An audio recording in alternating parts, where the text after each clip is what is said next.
আজ ২৫শে বৈশাখ। বাঙালির কাছে আজ এই দিনটি রবীন্দ্র জয়ন্তী নামেই খ্যাত। আজ কবিগুরু রবীন্দ্রনাথের জন্মবার্ষিকী। তাই আজ আমি দেবব্রত দত্তের লেখা তিনি রবীন্দ্রনাথ কবিতাটি নিজের কণ্ঠে পাঠ করে শোনাব।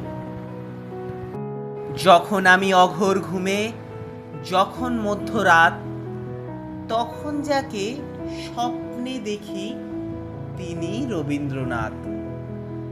যখন আমার দুঃখ কষ্টে ভিতরে অশ্রুপাত, তখন যিনি দুঃখ ভোলান তিনি রবীন্দ্রনাথ।